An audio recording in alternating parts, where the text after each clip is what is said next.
You've thought about it a lot more than I have. I might have to rewatch that show and see if all that's in there, actually. A couple housekeeping things, just to start with. I am probably the angriest man in television. It is the most faint praise you could damn a human being with. The second angriest man in television is right now by some kidney-shaped pool in Bel Air. He's screaming into his cell phone because his points on the DVD package are not what he thought they should be.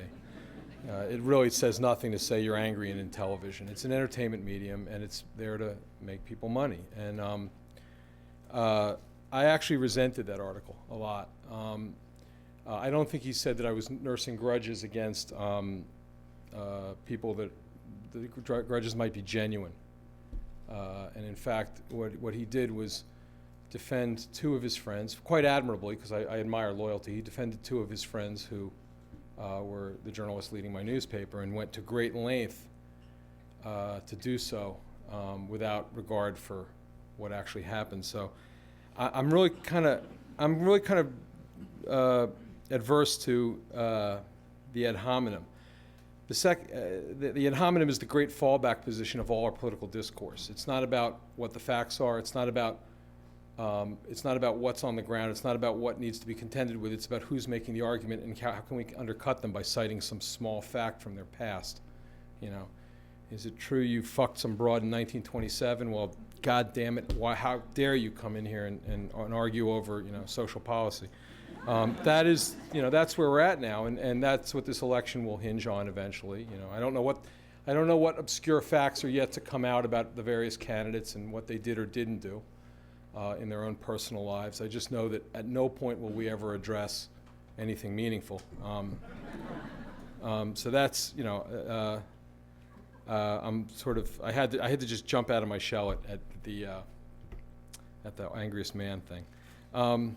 I'm angry. I'm furious at the angriest man thing.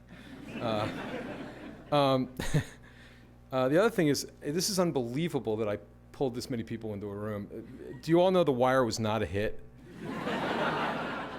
Where were you people when it was on and we couldn't pull numbers, And we had to beg for every last season. It's like, I once made a joke somewhere around season 4. I told Chris Albrecht, I said, your numbers are going to suck all the way through, but you'll sell some DVDs in the end. In fact, they'll probably be talking about this show. You'll be at a bar somewhere 10, 15 years from now, and you'll be telling people that you made The Wire, and you'll be saying it passionately. And the guy will say to you, well, that's really great, sir, but I don't know what the fuck you're talking. It's 2 a.m. You got to finish your drink and get out. But I see that I was prescient. I mean, they really this is the best reception for a canceled show ever. I get to come to Berkeley. I couldn't get in here. There's no way my grades would get me in here. Earlier this year, I got to go to Harvard. First time I'd ever been at Harvard. It was hard, there was all these, you go to the thing. It was a faculty thing at Harvard, and there's all these really. Orlando Patterson, William Wilson, Lonnie Guinier, and they get up and you're like, to answer a question, you're just mortified. And here it comes. Here's where they pierce every false premise in The Wire and leave me bleeding.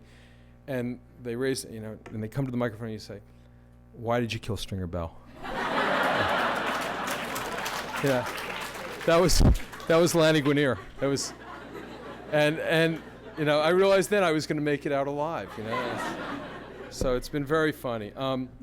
So that's all the housekeeping I have. I'm really shocked. Thank you all for coming. Half of you now have to leave. So on to sort of the only things I can think to talk about. In my newspaper a couple days ago, there was a brief about 3 paragraphs on page A5. I used to, I don't really remember what page it was, and I normally would have said A17, but my paper has shrunk, so there is no more A17. But it was buried back in the truss ads, as Ben Bradley used to say. And it was 3 paragraphs, and it noted that a bunch of barges got loose in the Industrial Canal in New Orleans during Gustav and floated around, and the Coast Guard was really mad about it, and they sent a very stern letter to the shipping company that had let these barges get loose. And I didn't see anything more in the press about it, just that little AP thing.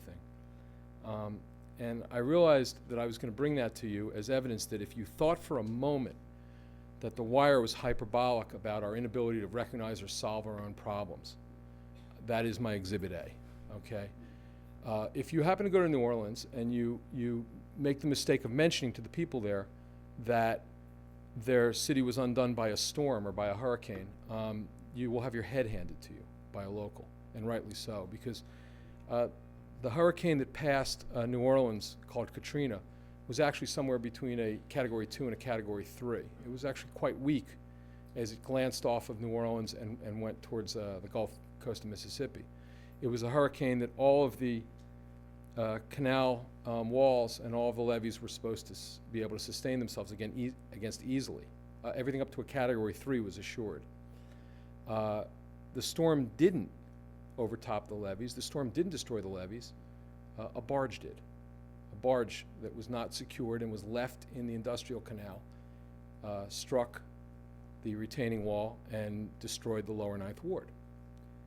I don't know if you're familiar with New Orleans, but it's not a heavily trafficked part of the maritime industry anymore. There's a couple barge companies. But it's for small. Mostly, what you see is small pleasure craft going through that canal.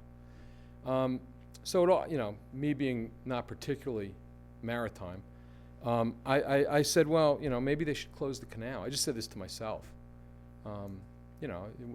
Save a whole city, have a couple barge companies make money. But no, they kept it open. They built the walls back to the same level of mediocrity they were before the storm, and they waited for Gustav. And the company left the barges under anchor in the canal. The canal's not that long.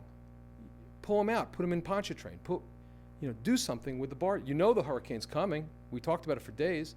Drag the fucking barges out of the canal so that they won't come loose on anchor. They won't hit the wall again. They won't drown more people. Too simple. So I saw that thing, and I called somebody down in New Orleans. We're researching a show down there. I said, am I crazy? Or is this just, are we the most ADD society on the planet? And he said, yeah, no, I was wondering about that too, and I said, it's kind of weird, isn't it? I was like, yeah, it is. I think on some fundamental level that's where the meat of the wire was. It's not as if the wire was about sinister people doing sinister things. There's no fun in that. There's no drag in writing a show about bad guys and good guys. First of all, it's not credible, and second of all, it's not where the real evil lurks. In this culture, if you want to find out where the dirt is done, parse some statistics. And I'm in academia now, which maybe not the humanities, but there are some places here where statistics are given great credibility. I learned to, as a reporter, to start despising statistics and to regard anything that was ever cited to me in advance of an argument as dubious just because somebody was pulling it out and using it. I was that cynical about it after a while, which, every now and then I would be proved wrong and the statistic was genuine and it was not subject to dual interpretation. But as I got better as a reporter in the later years of doing it, I realized as soon as any of our institutions create a means by measuring how well they're doing in terms of quality, someone is running behind them in the institution to figure out a way to destroy that statistic as a meaningful measure of anything. In education, it's No Child Left Behind and standardized test scores. In the police department, it was crime stats and clearance rates. In journalism, it was Pulitzer Prizes. These stats don't have to do with anything once the people looking to advance themselves and their agenda and to protect their institution get done with them. It's not corruption in the sense of somebody thinking, I am here to make the city of Baltimore worse or make the retaining walls in New Orleans collapse yet again. It's somebody thinking, I don't want it landing on me, and I want my day to be easier than yours, and I want you to think well of me until I'm get promoted or get out of this job. In my city, every single effort to quantify progress was an effort by somebody to advance themselves over the last 15 years, and it's almost perfection the way it happens. The mayors become governors, the colonels become deputy commissioners, the sergeants become lieutenants. Everyone's promoted. They're all gone by the time somebody figures out that what they were claiming to be progress was actually not. That's how you can fight a drug war for 40 years, make absolutely no progress, and have an entire industry that is vested and pensioned and promoted and goes into that good night of retirement thinking that they deserve. They deserve all they got. And that's what The Wire was about. It was about we are our own enemy, because ultimately we're the people that accept shit and pretend it's gold. I mean, it's sold to us, they hand it to us, and we say, thank you. And then they do it again, and we say it again. And the people, I mean, the reason I became a reporter a long time ago was it was right after Watergate. It was right after Halberstam's books on Vietnam. It was when journalism seemed to be expanding as a social force, as a political force. We weren't going to get rich. There was no money in journalism. We were all going to be underpaid. If we were lucky, we were going to make 30, 40 a year back then after 20 years, and maybe the pension would hold. But you got to say exactly what you thought. And if you thought harder about it, you got to say even more. And journalism at that time aspired to the toughest job of all was the why. A lot of you, even those you're not journalism majors, you will know that like the building blocks of a news story were always said to be the 5 W's and the H. Who, what, when, where, why, how. Of those, why is the only one that matters. The rest of them are all bullshit. A 14-year-old can figure out who, what, when, where, and how. Why is epic. Why is what makes journalism, or would have made journalism, an adult game. Why are we fighting the drug war? Why are we not winning? Why is it that the body counts in Vietnam are increasing, and they say we're having a real effect, and then but we can't hold on to a single village after we remove our troops? Why did they have why are there barges in the New Orleans Canal in the first place when a storm is coming? The why is what makes it a game for grown-ups. And I watched as well before the internet started kicking the shit out of newspapers. I watched when the why started to disappear, not because they were their monopoly was being challenged, but because their monopoly was secure.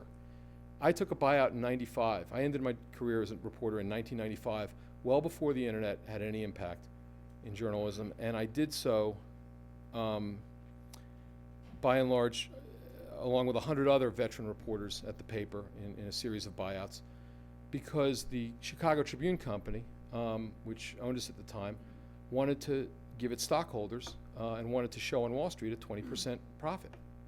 They wanted to maximize profits. They were taking a peace dividend for having run the other paper in town out of business several years earlier, and for having purchased all the other local zoned county papers. Then when they couldn't beat the competition, they bought them, and now their divine right as a monopoly newspaper was to go from 500 reporters to 400. So I left. The key there is that at the moment, when I got into the game, it was we were all going to get smarter. We were going to answer the whys. They told me in journalism school that newspapers were going to become more like magazines, and we were going to become more and more specialized. And we were going to know our beats, and we were going to be able to answer questions for people. And if you wanted to know why things weren't working, we were going to explain it and lay it out and present it to the political infrastructure, and then they would do the right thing, and it was going to work. And instead, at the key moment when they were supposed to do that with their products, when they had monopolies, when the profits were there, they took profits, and they started eviscerating. And the people who left in those buyouts were the people who could do that. And the people they brought in to replace them were cheaper 22, 23, 24-year-old reporters. Now, if you're 22, 23, 24 years old and you're looking for a job, I mean no offense. I'm just, a nice mix, veterans teaching the young people, institutional memory remaining. It's all good, trust me. It didn't happen. And then this eviscerated product arrived on your doorstep at the same moment that the internet arrived over your computer. And they had weakened their product at the moment at which they were no longer in a monopoly situation. Now, the internet wasn't providing first-generation reporting. The internet's great at providing froth. People argue back and forth. People rant. It's great for sports scores. It's great for porn. It's got a lot of good stuff going for it. But one thing it doesn't have is first-generation news reporting. So that's not being replicated. But nonetheless, the parasite is killing the host. They're taking that first-generation news reporting that used to be the core value of our press, and they're taking it off Google, and they're arguing over it and linking to it and bantering about it, and everybody's got a point of view, and they're calling themselves citizen journalists, which is as offensive a term as I've ever heard. The equivalent would be me saying, I'm really good at talking to people, and I really mean people well, and there's people on my block that have a lot of problems, and I think if I sort of, intervene, I could be a citizen social worker. Or, you know what, I think I know a lot of people in my neighborhood who are doing bad stuff, and there's guys who look at me funny and I don't like them, and I think if you give me a gun and a badge, I can be a citizen cop. There are professional, there are professional aspects to every endeavor, every serious endeavor, and journalism is a profession, and people train for it, and there's a rigorous code of ethics, and it's not always obeyed, and there's a lot of shitty journalists, but there's also a lot of people who know their business, and I don't see that on the internet. So it's not, nothing's replacing the newspapers as they're dying, and this was the only place that in my mind, that was ever going to stand up and say, you know what, that's not working, or you know what, you put those barges there the last storm, and 1,800 people were killed. What do you say you get them out of the canal? What do you say we get a couple tugboats and tow those suckers out of the canal, so that give the retaining walls a fighting chance. Those things got loose from anchor during Gustav, and they hit the wall again. They scraped against the wall. This time the wall held. The fact that it's across the board, the fact that every institution behaves this way and does so with impunity because the press has been so eviscerated, is the scary thing for me going forward, and it should be the scary thing for you. And that's what season 5 of The Wire was about, by the way. It was about the bad journalism you saw occurring right in front of your eyes. Guys who were exalting made-up shit, guys who were leaning into prizes, trying to impress a prize committee rather than inform their readers about the nature of their city. Those things were true, and we definitely wanted to have our way with that criticism. But the subtext, which everybody missed, especially reporters, which is the horror show here, that's the meta horror show, is all the problems that we showed you in 4 seasons of The Wire were there in the city, latent, waiting to be covered, waiting to be aggressively reported on. The test scores in the schools were lies. The crime stats were being juked to elect a man governor. The key political prosecutions were being undercut by backroom deals. The port was still dying, and its prize assets being handed over to developers so that more working class union wage jobs were going to be leached out of the city. All these things continue to happen, and the newspaper was no longer asking why. They no longer could form the question. That was, and that was our argument. That's why that was the last season of The Wire. Who's paying attention? Nobody's paying attention. In Baltimore, while we were making The Wire, the mayor of the city, who had promised that crime would go down, he would cut the murder rate in half, he appointed a pretty good police commissioner who tried to make a dent, did some good things. Murder rate went down about 10%. Not bad. It's kind of like a fat guy going on a diet and saying no more French fries. The first 10 pounds are easy. But after that, he couldn't budge it. So the word went out to all the district commanders, crime will go down. And crime did go down. Robberies became larcenies. Aggravated assaults became common assaults. Felonies were leached down to misdemeanors. This is something that any police commander in America can do and knows how to do. Reports were unfounded. You know how you unfound a robbery report? A guy comes in to report a robbery in a place like Southwest Baltimore. You say, "Are you sure the guy had bullets in the gun? Are you sure? You know, are you sure it wasn't just a larceny? Sure he didn't just take your wallet from you? Oh, are you really insisting he did have a gun? You saw the bullets. You saw it was a real gun. Hold on, we got to run a warrant check on you. Got to see if there's any paper on you. You don't have any paper on you, you know. Oh, by the way, you know, the door's over there. Robberies in the Southwest District in Baltimore went down 70% in 1 year. I'm not kidding. What happened? They promoted the commander to CID. He's the head of the CID in Baltimore. They put an honest guy in after him. Robberies went back up 70%. They started, at the Comstat meetings, they started beating him up because he let it get out of control, supposedly. So crime went down 40% in Baltimore overall while our mayor was running for governor. By the way, Democratic mayor. So, you know, this is not me being political. My liberal ass is beating up on everybody as fast as I can. 40% decline in crime, but the murder rate stayed constant. How does that work? You know, they're shooting the same, they're killing the same number of people, but the aggravated assault rate just went down 40%. The only thing that says rationally is that they've opened up a gun range in West Baltimore and they're better shots. I mean, you know, any newspaper reporter who had any sense of his beat would have looked at that and said, the stats can't hold. You know what I got to do? I got to pull, all the reports are sequential. I got to pull all the numbers for a 3-month period in all these districts. I got to call the complainants. I got to find out in these ag assaults whether or not there were weapons involved. That's how ag assault went down. They either unfounded them or they categorized them as common assaults. That's how you make crime disappear. And in Baltimore, they made crime disappear. Now, I'm not totally contrary. I'm not like, you know, oh, this is great grist for my show. I live in Baltimore. It was enormously frustrating, and I am the angriest man on the East Coast in America, on the planet.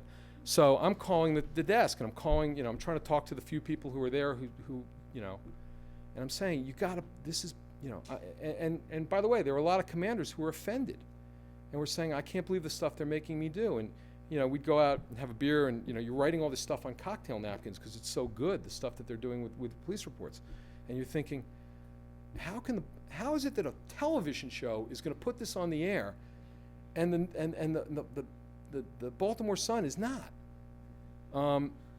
You know, how is it that we're going to be discussing this as an artifact for an entertainment product, but journalism is not going to deal with it? But it gets better. It gets better. Trust me. Because when making the crime stats don't go, when everyone keeps talking about the murder rate, O'Malley promised that the murder rate would go down, and his Republican incumbent keeps saying he promised you the murder rate, and the murder rate's still high, and that's because he doesn't have control of it. It's not enough to make the crimes nobody's paying attention to go down 40%. And you can't make the murder rate go down because you can't hide the bodies. You know, it's a state agency, a state health department that says what's a murder or not. Okay, what are you going to do? Got to do something with the murder rate. I know. What if everybody was not on the street in Baltimore after 10 o'clock at night? What if we swept the streets clean of people? Well, not the whole city. You know, the place where white people live, that's okay. You know, they're not shooting each other. You know, they're not involved.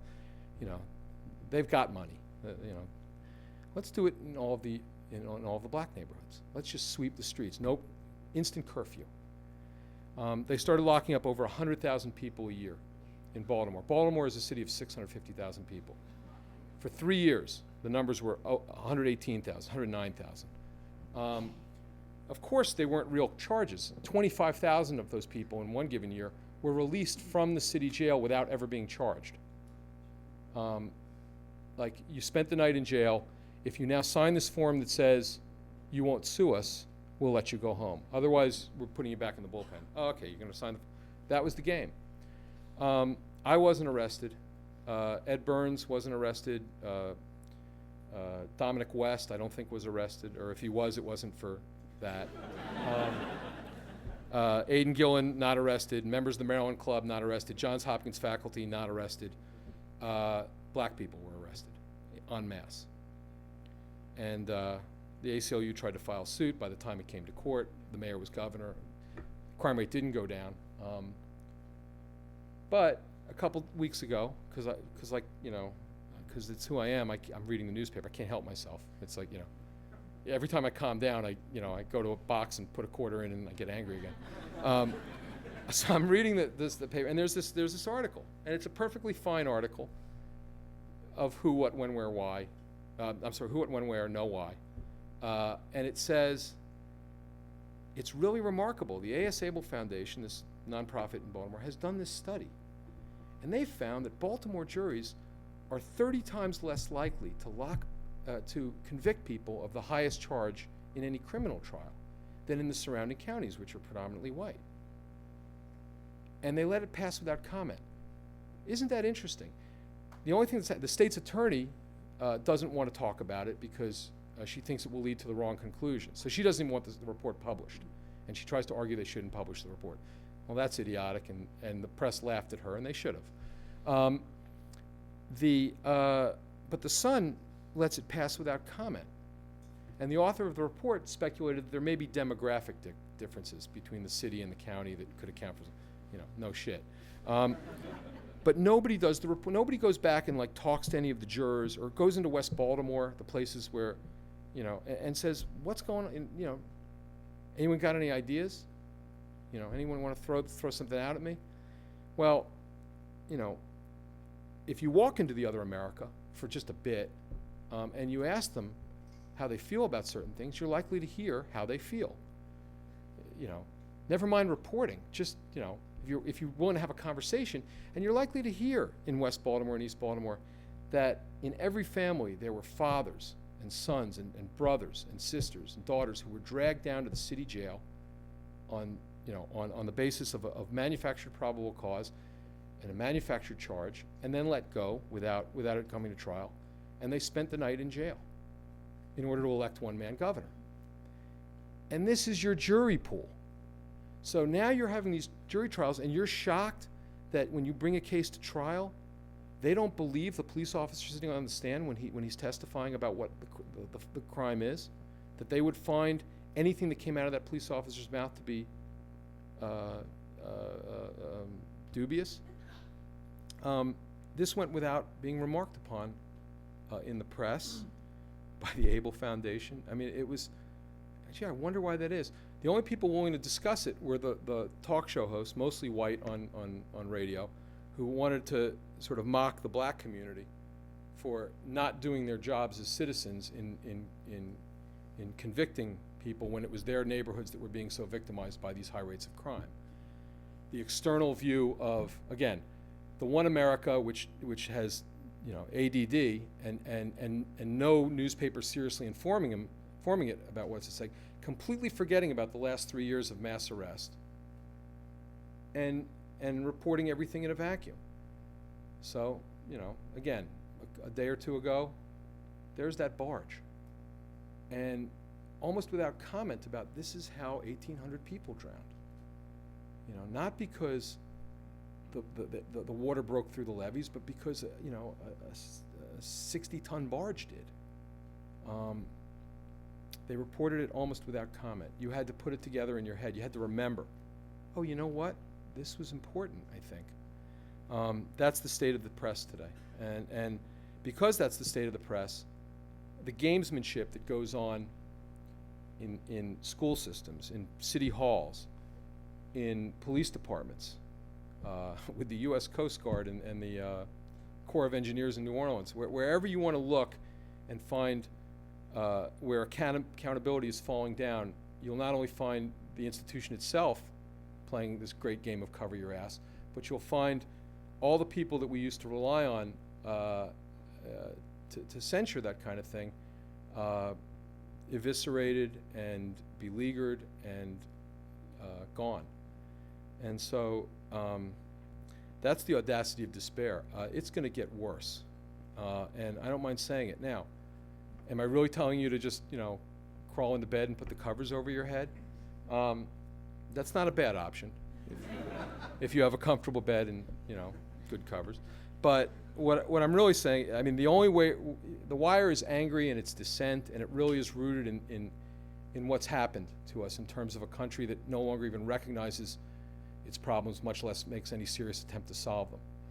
You know, you're not going to hear any discussion of the drug war in this political campaign. You're not going to hear any serious discussion of Social Security and that demographic time bomb. You're not going to hear enough about the disaster that No Child Left Behind has been in our public school systems. You're going to hear about her pregnant daughter and his crazy minister and all the other horse shit that constitutes the American political structure. What can you do with that? Getting angry is not a bad place to be. I say this, you know, in all my righteous angriest man in the Middle Atlantic Seaboard splendor. Anger is not an irrational response to this if you're a citizen. It's not particularly useful, but it's not useless either. It's not, you know, it's not bad to vent every now and then and let them know that you no longer accept shit for gold. That's not a bad place to be. But the other thing is, it is worthwhile to pick one or two places where you think you can assert on behalf of a better outcome and to fight with whatever means at your disposal. And you can do it thinking to yourself, I'm probably not going to win. I've seen 5 seasons of The Wire. I know you don't win. I remember what happened to McNulty, so you know it's going to happen to me. But Camus said to commit to a righteous cause in the face of overwhelming odds is absurd. And then he said to not commit to a righteous cause in the face of overwhelming odds is equally absurd. But only one option offers the possibility of human dignity. So, you know, going down fighting is not a bad way to perceive yourself and not a way to be perceived, and it's not a bad way to waste your time. If your time's wasted anyway, you might as well scream a bit on the way down. But it requires making it, you know, not everyone can be everywhere. You know, you can't, you know, if you're going to climb a tree and try to save the tree, you can't, you know, you can't go with Greenpeace and you can't be in the inner city with AmeriCorps. You know, everyone's got to pick one thing. But pick something that matters, that's bigger than yourself, that isn't for your own gain, and commit to it, and see what happens. If nothing else, the bastards will not be able to say that they didn't know, and that was the fun of The Wire, was rubbing it in the faces of a lot of politicians and a lot of bureaucrats in Baltimore that had let it go. You know, the school system had been the school system for generations. The crime stats had been juked for generations. The drug war had been a disaster for generations. The only gratification we got from doing it the way we did it was to say, you know, we know what you're up to. You know, we know it's, you know, you may get to be governor, but, you know, we figured you out.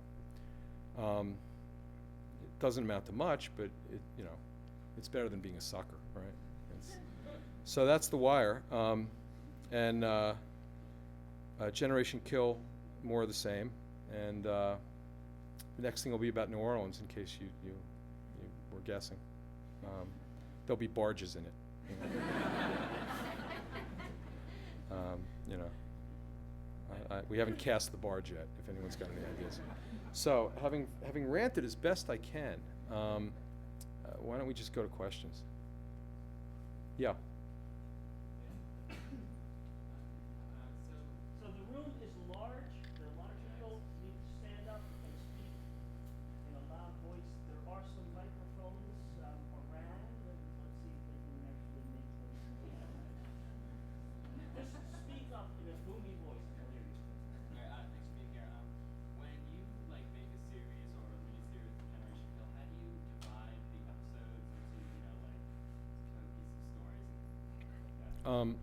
We think about the whole first, and the beginning writers' meetings are very open-ended. And we start with the theme. The theme's education. What do we want to say about education? Well, in that instance, Ed Burns took the lead. He'd been a teacher 7 years in the city school system, and he had a lot of experiences and opinions. So we were following Ed's lead, and Ed would state certain things he believed to be true about the current state of the Baltimore school system, about public education, about No Child Left Behind, about standardized testing, about curriculum. And we would test some of this because Ed had been out of the school system for a few years, so we hooked up with the principal at Harlem Park Middle and went through everything. And, you know, and the conversations you have with people are so wonderful, because when you're a fictional TV show, you can say to them, you know, tell me how you guys cheat the test scores. And they'll tell you. They'll tell you with the fury of a bureaucrat that wants to do their job but has been, you know, fucked over by the, and it's just so wonderful. Whereas when you're a reporter, it's much more delicate, obviously. You know, you're going to put that in the paper? Is my name on it? You know, that we didn't have to bother with that. So when I compare that we did it in The Wire and they weren't doing it in the Baltimore Sun, I say that with the utmost respect for journalism, which was the hardest job I ever had. And much harder when you have to get real people to convey real facts, and you can't lean on fiction to protect. But that's how you, so after Ed had stated some themes, we wanted to check them and make sure that we were contemporaneous with what was going on now. And those are wonderful conversations. When we did the port season, we went to the ILA, to the union, and we said, how do you make a can disappear off the docks? And the ILA union in Baltimore, which has been like under federal subpoena for, all their records are copied every day and sent over to the FBI field office. They looked at us and they went, we've never done that. And they went, but if we were going to do it. And then they would have 20 different ways of doing it. And they would go, oh. And like the guys would be jumping and go, tell them about the thing you can do with the computer. And we're like writing it down as fast as we can. And then like finally we exhaust them. And the guy just leans back in his chair and goes, not that it ever happened. You know? So we do that research, and then we come back, and then you have to start constructing characters that are going to serve the purpose of the theme, but nonetheless be organic characters that people can believe in, and then you start dividing it up into the number of episodes. First you see how many you need. Some seasons you need 10, some you need 13, some you need 11, some you need 12. So you start plotting it out on big pieces of butcher paper and little colored cards. And, you know, it's not rocket science. It's just really ornate and aggravating. And then when you figure out how many episodes you have, you divide them up, and then you start doing beat sheets for each episode, following the themes all the way through. So, yeah. Two things. First, I'm an anthropologist, so I think it's the greatest piece of anthropology that's ever urban. It's anthropology? That's ever been done. I think it's absolutely terrific. You academics, you crazy academics. You know? So, two things. First, I thought it was an ethnography.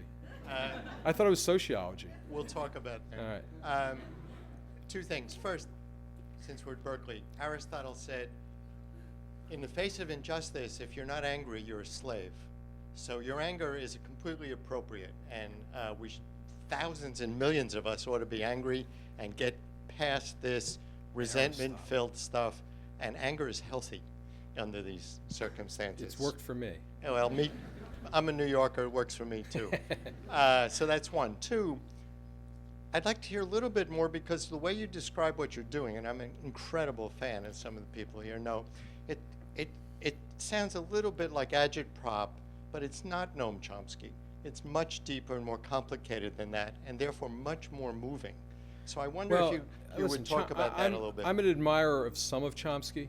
I think he was onto a lot of things, and I think he's a very facile mind, obviously. And there's, well, he's not a storyteller, which, you know, by the way, that's job one. I am not an anthropologist. I'm not a sociologist. I'm no longer even a journalist, although the thing that motivates me to do this kind of television is a journalistic impulse. You know, I don't like lie in bed at night and think, you know, I should do a science fiction show. I mean, it's usually something that I'm interested in, that I'm absorbing, you know, in the way of with the same curiosity that I was a reporter, and I don't think that's Chomsky's nature. I also think Chomsky is a little bit of an ideologue. I mean, I agree with him 75-80% of the time, but where I find myself not agreeing with him is where the rigor of his position seems to force him into some overstatements that just, you know, I find the same thing with Michael Moore movies. Like, I'll be totally into, I'm like, you go, you know, and like, bang, bang, bang, and then all of a sudden there's some weird, you know, conspiracy with the Saudi royal family and George H.W. And I'm like, you had me, man. You just, you know, you're a little bit, you know, it's a little bit out there. And so I say that really respecting Chomsky and having read him with a great deal of devotion, but he's not interested in storytelling. It's not his game. And it is Agitprop is more fair. I would say it's a big visual, fictional parable that serves as a op-ed piece. I'm still doing some rooted form of journalistic argument, not journalism, but like the froth part. It's like it should be on the page opposite the editorials, and it should be a rant. You know, it's like, it's more like if Bob Herbert had a television show or one of those guys, you know. And that's probably more fair. But is it my opinion? Yes. You know, I get to say what I want to say. Ed Burns gets, and Richard Price and Lehane and all of us, we all sit around, we decide on what we think is fair.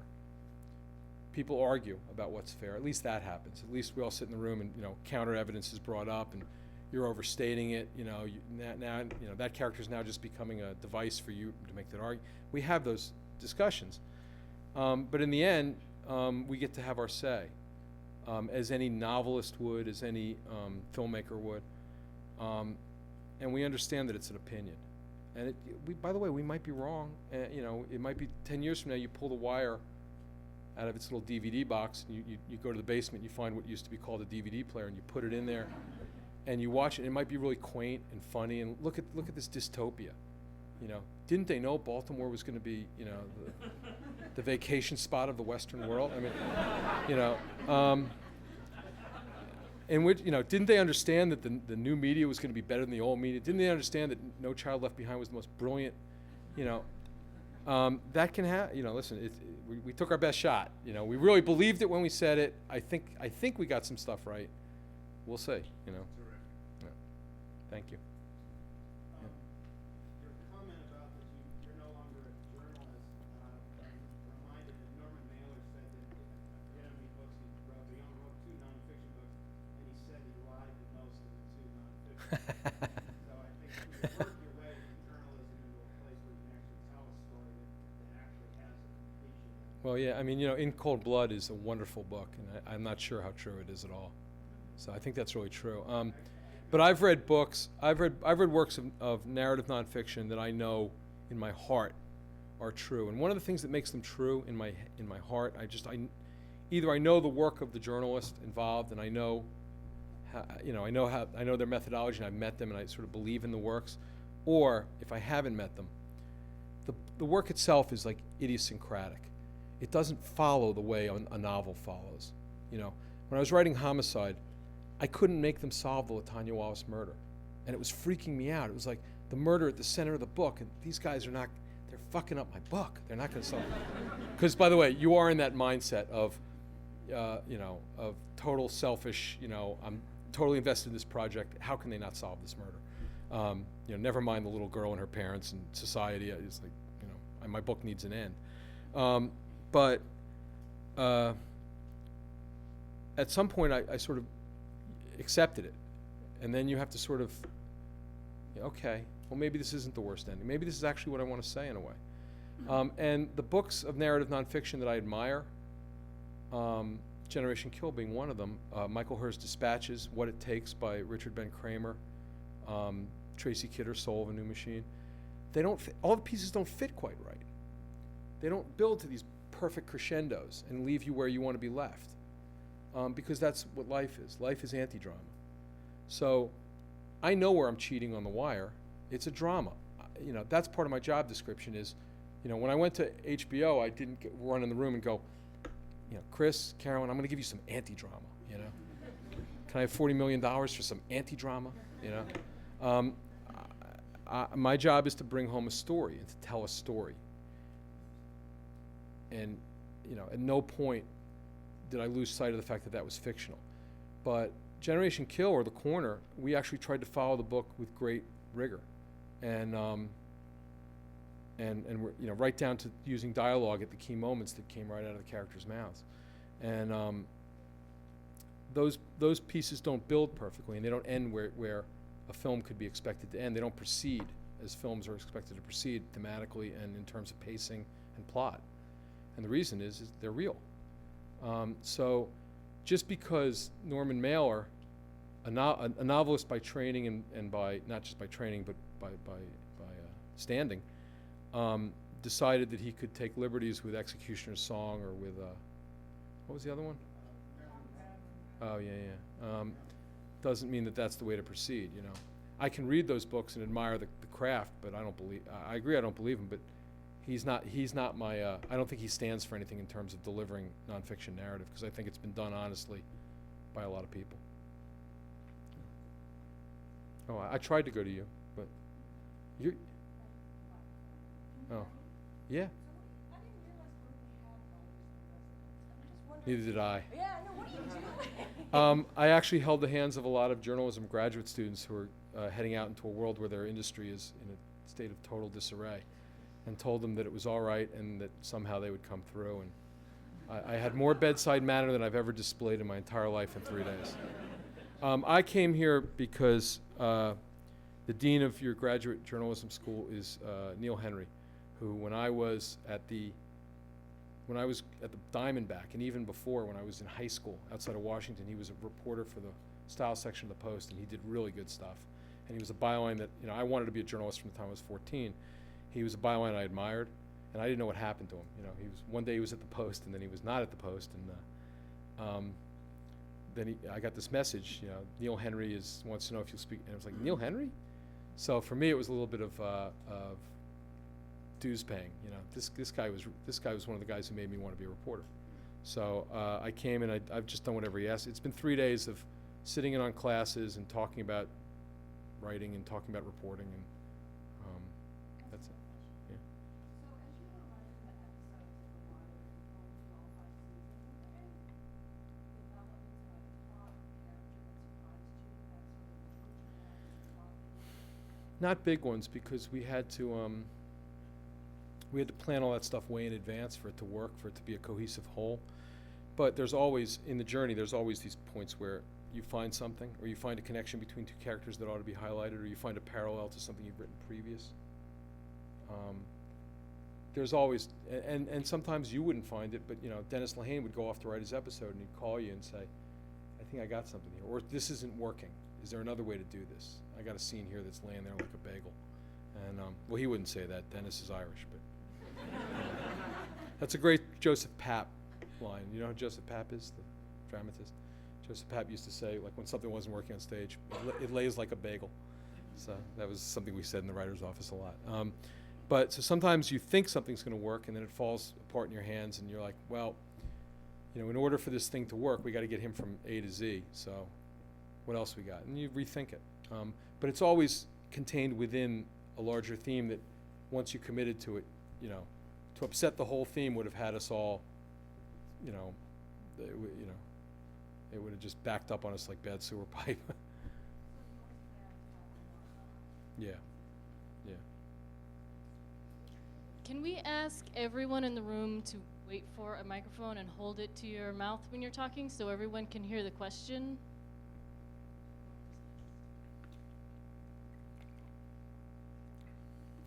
So what do you tell young would-be journalists?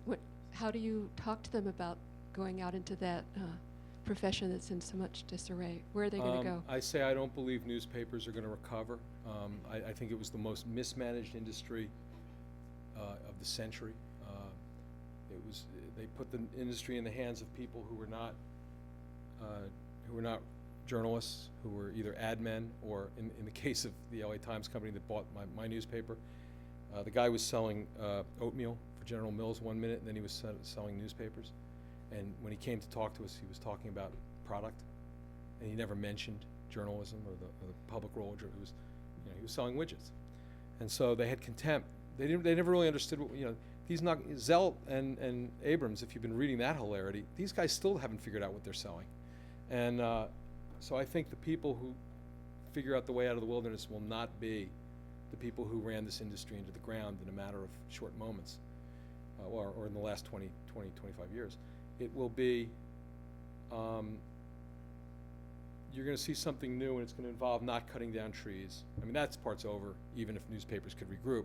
It's not, they know this much. It's not about cutting down trees and delivering it to your doorstep. It's going to be something digital. It's going to be online. And it's going to be acquired by a lot less of us. Because the truth is, while 250,000 people might still want to get the Baltimore Sun on a given day, most of them are getting it for the sports section.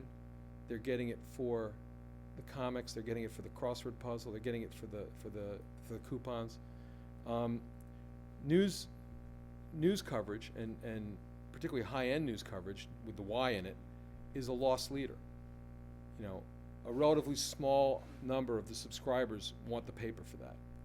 But I think it's enough that, you know, the good news is you get online, you hire 14, 16, 18 reporters to cover a city the size of mine, and you publish online, and you hire a decent little copy desk and some editors to be conscientious with the copy, and you don't have to pay for gas, you don't have to pay for the Teamsters, you don't have to pay to drive that sucker out to everybody's house, you don't have to put boxes on the corner. So maybe you don't get 250,000 people who want to read real news in your city. Maybe you get 15,000 or 20,000 who are willing to subscribe and pay $10 a month to find out exactly what's happening in their city from people who are professionals to provide it. That's probably, when you start seeing things like that crop up, Baltimore.com, Oakland.com, EastBay.com, and it has real news in it, and they show it to you for 2 months and say, here it is for free, and look how good it is compared to the crap that the newspaper chains have foisted on you. And now, you know, in order to keep it going, can we ask you to pay $10 a month? Many people will not do it, but if enough do it, now you've got an economic model you can go forward with. And I think people are going to figure that out, and I think it's going to be people who were newsroom people, who were the least empowered people in the newspaper chains for the last 25 years. So that's my little fantasy, and I tried to make as many graduate students dance to it as I could over the last 3 days.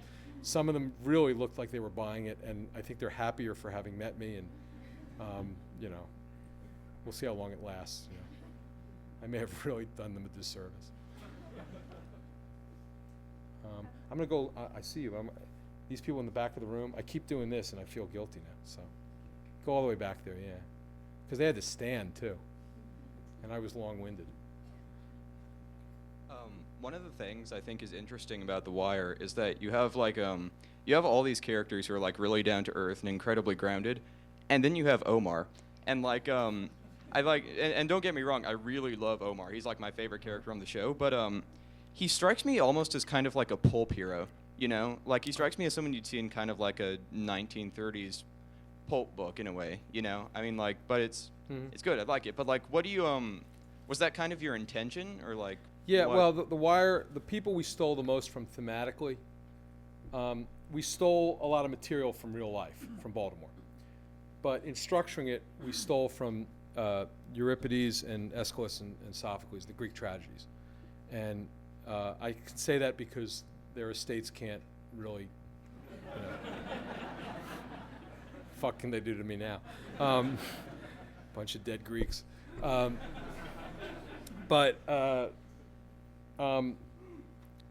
there, the myth of the hero is essential. You know, is essential to making the tragedy work. So you need a few select places where people will make their stand and invariably fall, because those are the plays that we, you know, and I think anybody who watched The Wire for a while started to get a sense of that, that, you know, the game was rigged, much in the way that it was rigged for Oedipus or Antigone or Medea. But that's okay. I mean, you know, it's not okay if you're used to American entertainment forms, because they're, you know, no downers allowed. But in people who went to see the Greek plays, if you've ever seen one of these plays done, you know it's going to end with some bad you know what Medea's going to do. You know what Antigone's going to go through. It's how the character, it's how much the actor brings to the characterization, and and how much dignity they exert on the stage or fail to exert at key moments that, you know where it's going, and yet you can't, a good performance, you can't take your eyes off of it. So, we knew we knew that with Omar, that was where we were putting a lot of our sort of mythic hero stuff. But we did want to root him in the, if at any point he started to fly too high, we would bring him back down to earth. We would, Bunk would sit him down on a park bench and say, you're full of shit. And in the end, we knew where he was going. So, the last moment where we tried to invoke that was, the leap off the balcony, which the real Omar is a guy named Donnie Andrews, who is alive, and he jumped off the 6th floor of the George B. Murphy homes in the 700 block of George Street during an ambush of a stash house, and slightly sprained one ankle. Now, if you make that jump, maybe you. If I make that jump, I'm dead. Even if I have to make it. Donnie makes that jump, and later on he's telling the story to a couple of cops. It's not inconceivable for him to have done it, but he was the 6th floor. We did it from the 4th story. I said, I looked up at the 6th floor of the building that we scouted. I said, take it down 2 floors. It's already pretty incredible. But we wanted it to always be within the realm of the possible. But you're right, Omar was not written in the realm of the probable. And you need a couple characters like that. You need that, and you need the humor, or a show like The Wire is unwatchable, I think. Now that I went back there. Go ahead. Yeah.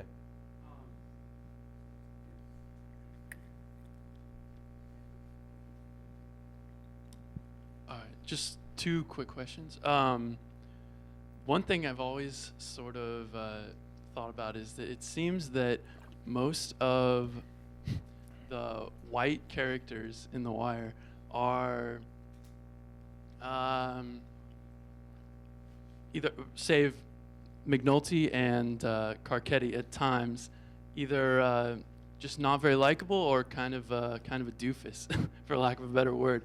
And I was wondering if that was something that was done on purpose, or if you were even considering it in the writing stages. And then my other quick question was whether you'd be at liberty to give us a little synopsis of the show you're working on in New Orleans. I'll give you a small synopsis of Treme, which is it's not a crime show, and it's not about police investigation in any form. It's about a neighborhood called Treme that is a very important historical black community, predominantly black community. It's got white residents as well. Back of town of the French Quarter, and it's a place of great musical heritage in New Orleans. And it's about, the show is about that community and the musicians trying to reconstitute themselves after the storm. It's post-Katrina. That's it. That's probably about as far as I can go on that. White people. They are kind of unlikable and doofusy, and I include myself in that. I don't know that we thought about it much, but it was kind of fun. We had some very venal African American characters. We also had some very noble African American. It was really a lot of fun. We at first we thought nothing about it. It wasn't about race. My city is 65% black. I covered it. Ed policed it. We decided to depict it demographically correct. We knew when we did that The Wire couldn't be a hit, couldn't be a run-on hit. But no, it's true. I mean, not because Americans are, hideously racist, but there's a lot of people out there who see that show as they're clicking through and say, this isn't for me. This can't be my story. It's one of those WB comedies or something. So we knew that we were going to lose some people, but we had fun depicting what we knew, and that's all we cared about. But something then happened that we got really interested in, which was the idea of, this is an opportunity to present African American life all across the board. It's not about grandiose heroes. It's not about complete villains.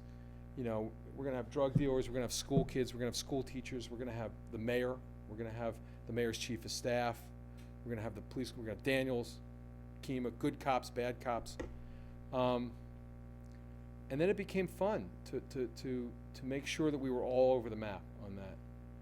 And I don't know that there was a conscious effort to exclude white characters from that or make the white characters always. I think everybody on The Wire was flawed in a way. But I do know this, if you want to see non-doofusy, heroic white characters, there are about 395 television shows in America that will supply them to you in ample amounts. There was one that, for a brief period of time, gave you African American characters that were across the board, and made some of its key heroes African American. Are we going to discuss whether there was one too many? Is kind of my answer to that. Go over here. I'm just trying to spread it around the room. Hi. As a follow-up to that, I read that a conversation about The Wire was what inspired the blog Stuff White People Like. And I guess it got me to thinking, what was your intended audience, especially when you realized this was going to be on HBO? And how has it been received in Baltimore by the people whose stories it's telling? And did you ever kind of have any maybe secret hopes that this might affect change and stir things up in some way? Okay, that's a bunch of questions, but let me try. I'll start with who are the audience. When I write, and when Ed Burns, we actually talked about this, and George Pelkowski feels the same way. When we write, the person that we imagine either reading it or watching it is the person who understands the event. So if I'm writing a homicide detective, I want other homicide detectives, not just in Baltimore, but if you do death investigation for your I want them to say, this guy knows my world. This is the way it is.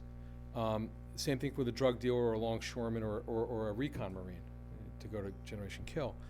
I don't care about the other people. The other people will follow. So some of them will and some of them won't. I don't care if it becomes inside baseball. I've always wanted to I regard these things as travelogues of a kind. Here's a chance for you to go to a drug corner in West Baltimore. I know you're never going on your own. So, you're not going to understand everything, and they're going to be using some vernacular, and they're going to, and there's going to be some slang that you're not going to get, and you know what? You'll still come. If you're really interested in the travel show, you'll come along. My favorite show on TV right now, Tony Bourdain. Without reservation. That's how I want to go see countries. I want to go, I want to go have lunch with Tony Bourdain in Uruguay and Ghana, and it's travel. The Wire is travel where you don't get on the tour bus and the guy tells you everything you're seeing. It's like when you just take a backpack and stumble through some country and you end up drunk in the wrong place, but it turns out not so bad, maybe.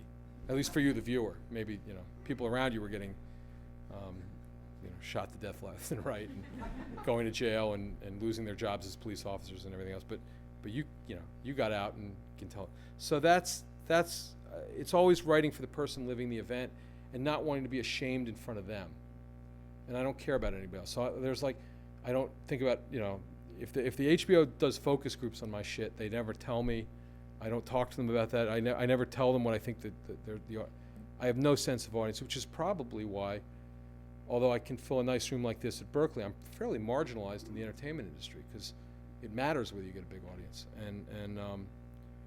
But it's not something that I can put in my head. I don't have that in my head.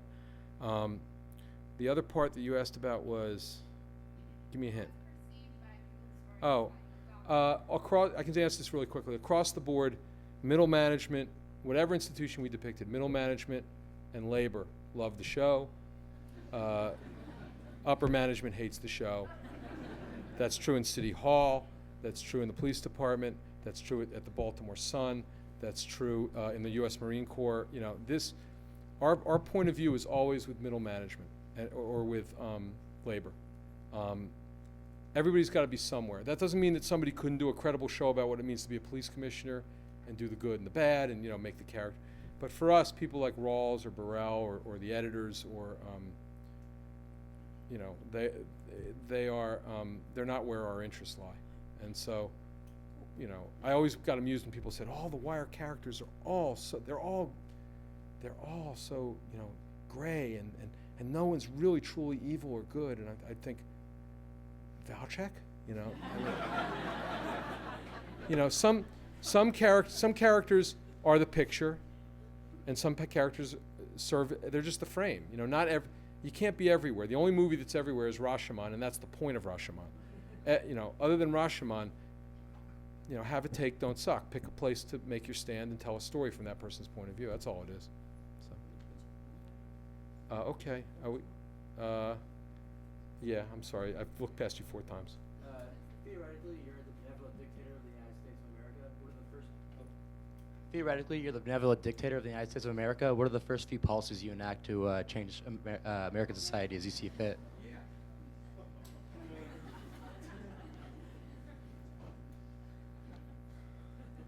I'm just taken aback. I have nothing. I have to go take another question. I got nothing for you. Way in the, since we did way in the front, way in the back, that hand back there that's like. Hi, thank you. I have 1,000 questions, but I have to say, as a public health professional, I was absolutely in love with Bunny. And I have to know if any part of Amsterdam, is that what they called it, was true. Yeah. Did anyone try that?